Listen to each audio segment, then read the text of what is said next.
श्री गणेशाय नमः। दोस्तों, आज चैत्र मास के शुक्ल पक्ष की द्वादशी तिथि है। इस पवित्र महीने में कृष्ण पक्ष और शुक्ल पक्ष के द्वादशी पर भगवान विष्णु की विशेष पूजा करने की परंपरा है। इस दिन भगवान विष्णु के नारायण रूप की पूजा करने का विधान ग्रंथों में बताया गया है। ऐसा करने से महायज्ञ करने जितना पुण्य मिलता है। भगवान विष्णु की पूजा के लिए खास दिन होने से श्री कृष्ण ने इस तिथि को पर्व कहा है। दोस्तों, इस तिथि पर भगवान विष्णु के 12 नामों से पूजा करनी चाहिए। साथ ही ब्राह्मण भोजन या जरूरतमंद लोगों को अन्न दान करना चाहिए। ऐसा करने से हर तरह के दोष खत्म हो जाते हैं और कभी न खत्म होने वाला पुण्य मिलता है। पुराणों के मुताबिक इस तिथि के शुभ प्रभाव से सुख समृद्धि बढ़ती है और मोक्ष मिलता है।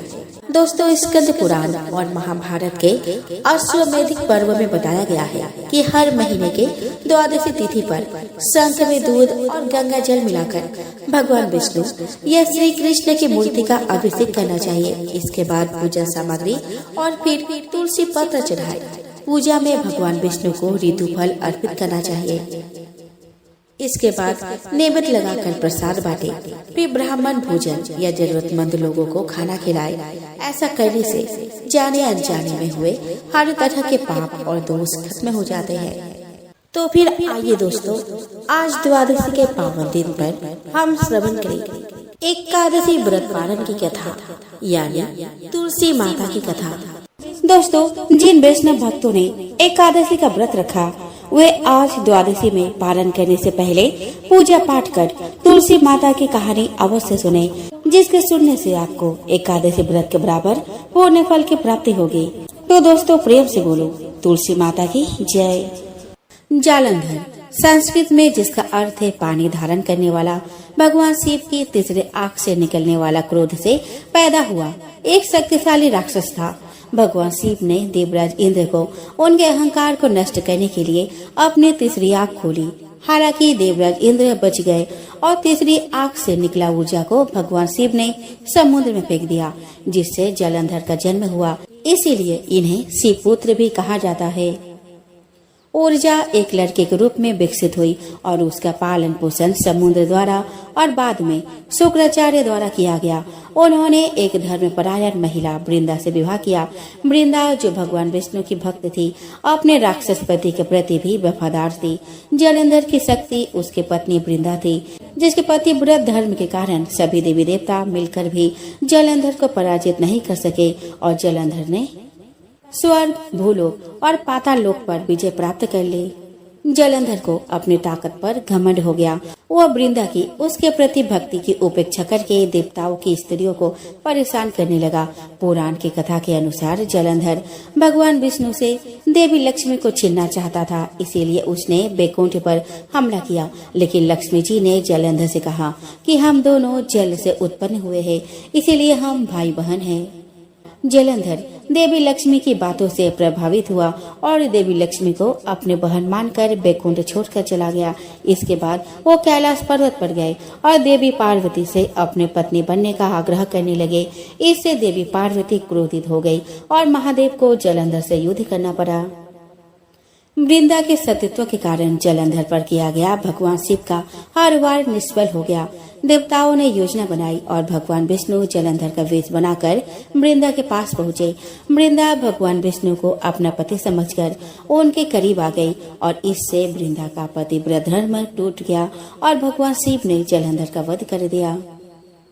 इस पुराण के अनुसार कहीं भी जालंधर को शिव पुत्र के रूप में मान्यता नहीं दी गई है। जालंधर के बारे में अन्यत्र भी उल्लेख मिलता है कि समुद्र मंथन के दौरान देवी लक्ष्मी के साथ जालंधर भी उत्पन्न हुआ था। पद्म पुराण, शिव पुराण और स्कंद पुराण में राक्षस जालंधर के जन्म के बारे में बहुत कुछ बताया गया है। शिव पुराण में बताया गया है कि एक बार देवराज इंद्र समेत अन्य देवताओं ने भगवान शिव की परीक्षा लेनी चाहिए। देवराज इंद्र देवताओं के गुरु बृहस्पति भगवान के साथ कैलाश पर्वत पहुँचे। भगवान शिव ने अपने आध्यात्मिकता शक्ति के बल पर यह जान लिया कि ये लोग उनकी परीक्षा लेने आ रहे हैं।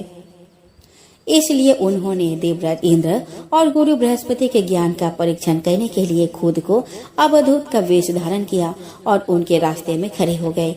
देवराज इंद्र ने उसे रास्ते से हटने का इशारा किया, लेकिन भगवान शिव अवधूत वेश धारण कर अपने स्थान पर खड़े रहे। यह देखकर देवराज इंद्र क्रोधित हो गए। उसने कहा कि अरे, तुम्हें पता नहीं मैं कौन हूँ? रास्ते से हट जाओ, नहीं तो मैं वज्र से तेरे टुकड़े टुकड़े कर डालूंगा। धमकी सुनकर शिव जी वेशधारी अवधूत क्रोधित हो गए। उसने बड़े जोर से गुंजन किया, जिसे सुनकर चारों दिशाएं कांप उठी। देवराज इंद्र की हरकत पर भगवान शिव क्रोधित हो गए और उनकी आंखें लाल हो गई, जिससे देवराज इंद्र भयभीत हो गए। क्रोध के कारण भगवान शिव की तीसरी आंख खुल गई, जिससे देवराज इंद्र लगभग मर ही गए। गुरु बृहस्पति को तुरंत एहसास हुआ कि अवधूत वास्तव में कोई और नहीं बल्कि स्वयं भगवान शिव थे। उन्होंने देवराज इंद्र को संकेत करके कहा, यह तुम क्या अनर्थ कर रहे हो सुरेंद्र? आप भगवान शिव को नहीं पहचान रहे? यह असली भगवान शिव है। देवराज इंद्र को अपनी गलती का एहसास हुआ। वे तुरंत भगवान शिव के चरणों में गिर पड़े और क्षमा मांगने लगे। क्षमा करें प्रभु, मैंने आपको नहीं पहचाना। गुरु बृहस्पति बोले कि हाँ प्रभु, देवेंद्र को माफ कर दो। उसने अनजाने में तुम्हें नहीं पहचाना, इसीलिए उसे माफ कर दो। गुरु बृहस्पति के समझाने पर भगवान शिव ने देवराज इंद्र को क्षमा कर दिया। देवराज इंद्र को मारने से बचने के लिए भगवान शिव ने अपने तीसरी आंख से निकले क्रोध की ऊर्जा को समुद्र की ओर भेजा और समुद्र से मिलने पर उस ऊर्जा ने एक बालक का रूप धारण कर लिया। भगवान शिव के क्रोध के तेज से उत्पन्न वह बालक खूब रोया, जिससे चारों दिशाएं कांपने लगी। देवता और दानव सभी भयभीत हो गए।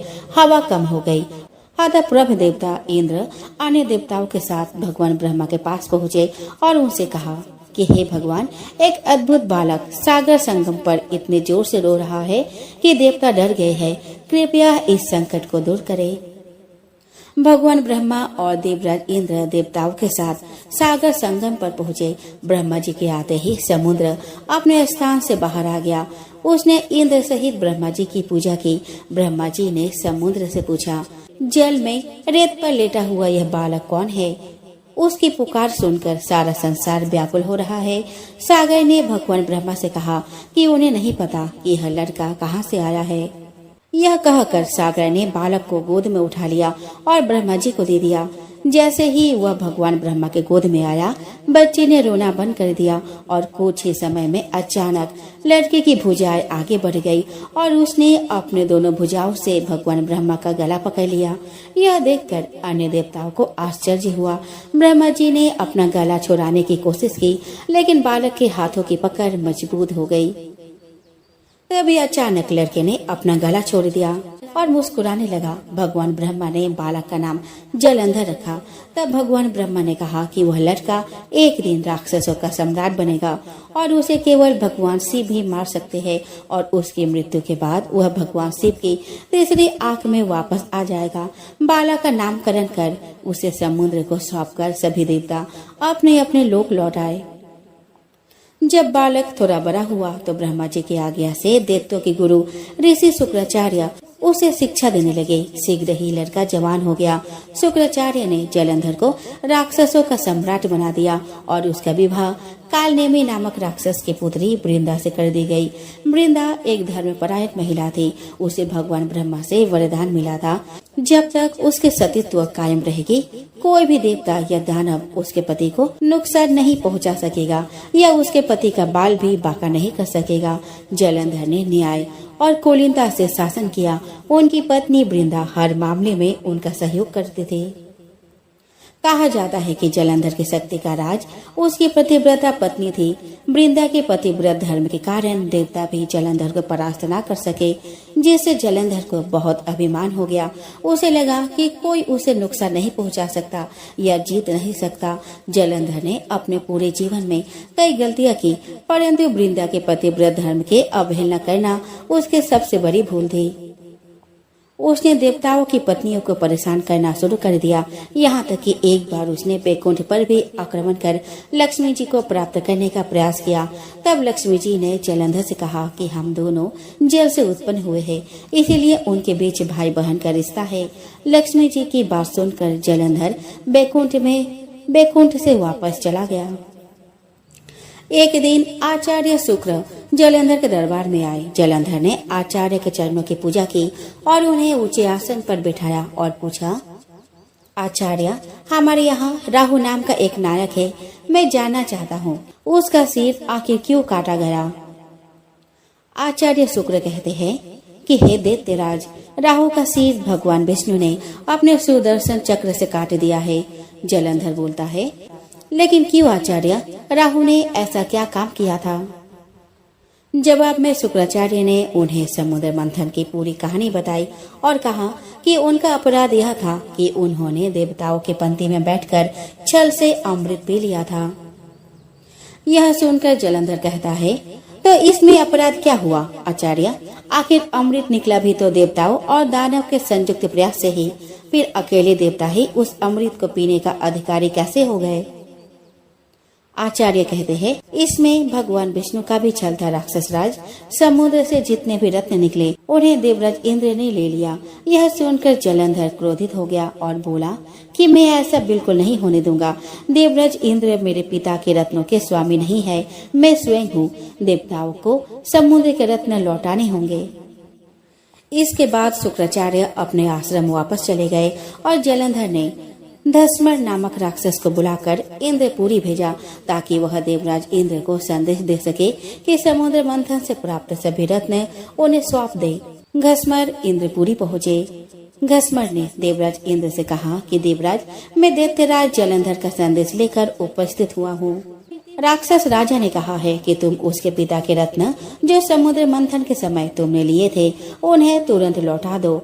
देवराज इंद्र आश्चर्य से बोले, रत्न? कौन से रत्न? राक्षस राजा से कहो कि वे रत्न देवताओं की कड़ी मेहनत के परिणाम है। राक्षस राजा से कहो कि ये रत्न देवताओं की कड़ी मेहनत का परिणाम है। घस्मर कहता है लेकिन देवताओं और राक्षसों दोनों ने ही बड़ी मेहनत की, फिर रत्न अकेले देवताओं को कैसे हो गया। रत्न सीधे लौटा दो, नहीं तो परिणाम बहुत भयानक होगा। यह सुनकर देवराज इंद्र क्रोधित हो गए और बोले, तुम्हारे पास इतना साहस है, तुम मुझे मेरे पुरी में ही धमकाते हो। रुको पापी, मैं तुम्हें सबक सिखाऊंगा। इतना कहकर देवराज इंद्र ने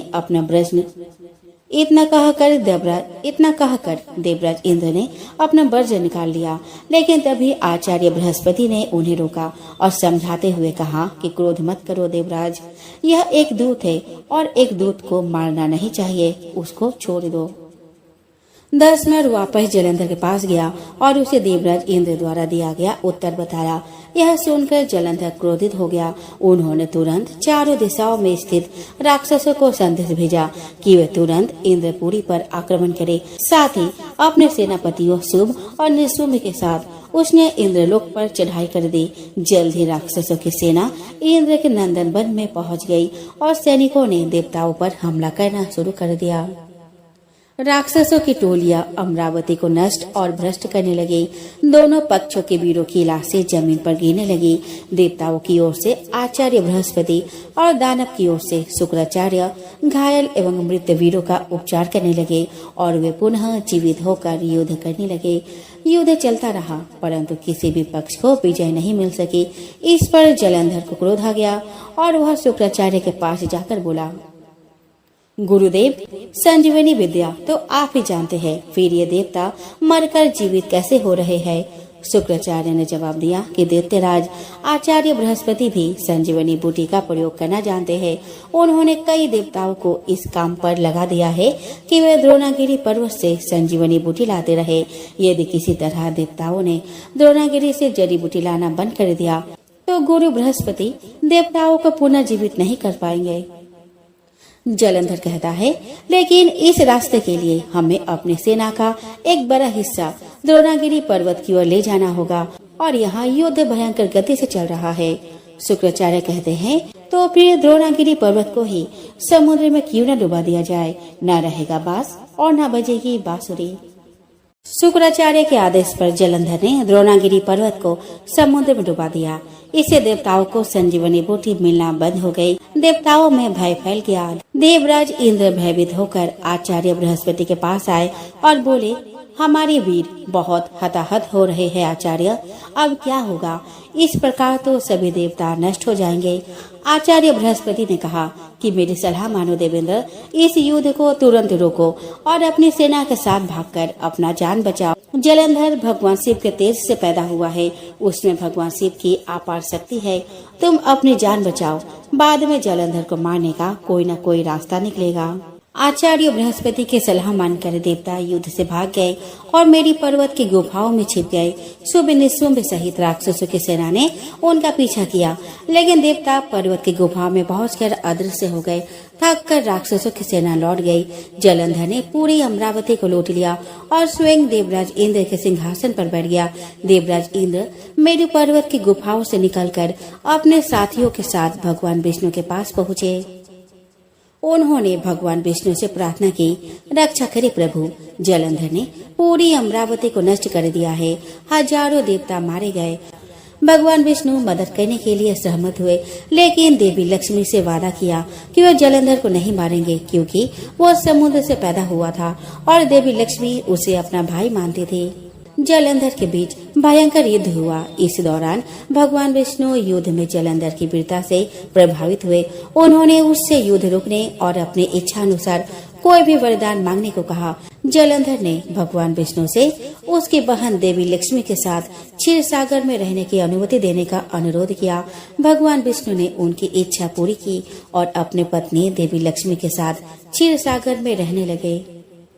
जलंधर बड़े प्रेम से भगवान विष्णु की सेवा करने लगा। देवताओं और भगवान विष्णु से अपराजित होकर जलंधर तीनों लोकों का शासक बन गया। उनके पुण्य शासन से देवताओं को छोड़कर सारी प्रजा संतुष्ट थी। तब देवताओं ने जलंधर को हराने में मदद के लिए भगवान शिव से प्रार्थना की। भगवान शिव की इच्छा अनुसार देवर्षि नारद देवताओं से मिलने आए। देवताओं ने उन्हें अपने दुख भरी कहानियां सुनाई। एक दिन देवर्षि नारद जलंधर से मिलने गए और बोले कि हे राक्षस राज, वैसे तो इस समय आपके पास सारा ऐश्वर्य उपलब्ध है, लेकिन एक चीज की कमी है। जलंधर के पूछने पर किस बात की कमी है? देवर्षि नारद ने उत्तर दिया कि यद्यपि आपकी पत्नी वृंदा स्वयं बहुत सुंदर है, लेकिन भगवान शिव की पत्नी माता पार्वती की बात तो कुछ और है, और उन्होंने जलंधर को माता पार्वती को अपने पत्नी के रूप में पाने के लिए उकसाया। जलंधर जाल में फंस गया और उसने राहु को माता पार्वती का हाथ मांगने के लिए कैलाश पर्वत पर भेजा। भगवान शिव क्रोधित हो गए और राहु का वध करने वाले थे, लेकिन राहु ने क्षमा के लिए प्रार्थना की। वापस आकर राहु ने जलंधर को सारी बात बता दी। जलंधर ने अपने सेना के साथ कैलाश पर्वत पर आक्रमण कर दिया। देवताओं सहित भगवान शिव के गणों और राक्षसों के बीच भयंकर युद्ध हुआ। जब जलंधर को एहसास हुआ कि भगवान शिव युद्ध पर हावी हो रहे हैं, तो भगवान शिव के गणों का ध्यान भटकाने के लिए उसने अपनी जादुई शक्तियों से सुंदर अप्सराएं और गंधर्वों को बनाया। भगवान शिव के गण और देवता अप्सराओं की सुंदरता से मंत्रमुग्ध हो गए और लड़ना बंद करके उनका नृत्य और संगीत देखने लगे। इसी बीच जलंधर भगवान शिव का रूप धारण करके माता पार्वती के पास गया, लेकिन देवी पार्वती ने उसे पहचान लिया। देवी पार्वती की सुंदरता से मंत्रमुग्ध होकर जलंधर ने उन्हें बुरी नियत से देखा, लेकिन देवी पार्वती ने अपनी शक्ति से उसे स्थिर कर दिया। तब देवी पार्वती भगवान विष्णु के पास गई और पूरी कहानी सुनाई। उन्होंने भगवान विष्णु से अनुरोध किया वे जलंधर के वेश में जलंधर की पत्नी के पास जाए और वृंदा को वैसे ही धोखा दे जैसे जलंधर ने उसे धोखा देने की कोशिश की थी। तब भगवान विष्णु जलंधर का रूप धारण करके वृंदा के महल में गए। फिर वृंदा ने जलंधर, जो कि वास्तव में भगवान विष्णु के वेश में थे, को गले लगा लिया, जिससे उसके सतीत्व भंग हो गया। वृंदा को पता चलता है कि वह छद्मवेशी विष्णु है और वह उसे श्राप दे देती है कि एक दिन कोई उसकी ही पत्नी को धोखा देगा। वह यह भी कहती है कि वह पत्थर दिल है और भगवान विष्णु को पत्थर बनने का श्राप दे दिया। और भगवान विष्णु तुरंत पत्थर में बदल जाते हैं। तभी देवताओं और लक्ष्मी जी ने वृंदा से अपना श्राप वापस लेने का अनुरोध किया। वृंदा जी ने वैसा ही किया और भगवान विष्णु पहले जैसे हो गए। तब वृंदा ने सतीत्व भंग होने के कारण आत्मदाह कर लिया। तभी उसके राख से एक पौधा निकला। भगवान विष्णु ने कहा कि आज से इसका नाम तुलसी होगा और मेरा एक रूप पत्थर के रूप में रहेगा, जिससे शालिग्राम के नाम से तुलसी जी के साथ पूजा जाएगा और तुलसी का विवाह शालिग्राम के साथ कराया जाएगा। जलंधर की शक्ति का रहस्य उसकी पतिव्रता पत्नी थी और जैसे जैसे उसकी पत्नी का सतीत्व भंग होता गया वैसे वैसे उसकी शक्तियाँ कम होती गई। इसके बाद जलंधर द्वारा बनाई गई मायावी शक्तियाँ समाप्त हो गई और सारी अप्सराएं और गंधर्व गायब हो गए। भगवान शिव के सेना को एहसास हो गया वो जो कुछ भी देख रहे थे वह एक भ्रम से ज्यादा कुछ नहीं था। भगवान शिव ने अपना युद्ध फिर से शुरू किया। शुभ और निशुंभ राक्षस उससे युद्ध करने के लिए आगे आए, लेकिन अंततः उन्हें युद्ध के दौरान भागना पड़ा। तभी जलंधर भगवान शिव से युद्ध करने पहुंचा। उसके बीच भयंकर युद्ध प्रारंभ हो गया। भगवान शिव ने अपने चक्र से जलंधर का सिर काट दिया, जो उसके पैर की अंगूठी से उत्पन्न हुआ था। उनकी मृत्यु के बाद जलंधर की आत्मा भगवान शिव से मिल गई। तब देवतागण भगवान शिव के पास आए और उनकी स्तुति की। दोस्तों, जालंधर भारत के पंजाब राज्य के प्रमुख जिलों में से एक है, जहां 3 नदियां सतलुज, ब्यास और रावी है। शहर के नामकरण के पीछे की पौराणिक कथा यह है कि ऐसा कहा जाता है कि वर्तमान जलंधर शहर राक्षस राजा जलंधर की राजधानी थी। जलंधर में आज भी दैत्यराज जलंधर की पत्नी देवी वृंदा का मंदिर मोहल्ला कोट किशनचंद में स्थित है। ऐसा माना जाता है कि यहाँ एक प्राचीन गुफा थी जो सीधे हरिद्वार तक जाती थी। इस मंदिर से जुड़ी पौराणिक कथा के अनुसार वृंदा ने आत्मदाह कर लिया था, जिसके बाद भगवान विष्णु ने उसका सतीत्व भंग कर दिया था और उसके राख के ऊपर तुलसी का पौधा पैदा हुआ। तुलसी जिन्हें भगवान विष्णु देवी लक्ष्मी से भी अधिक प्रिय मानते हैं, वह देवी वृंदा का ही एक रूप है।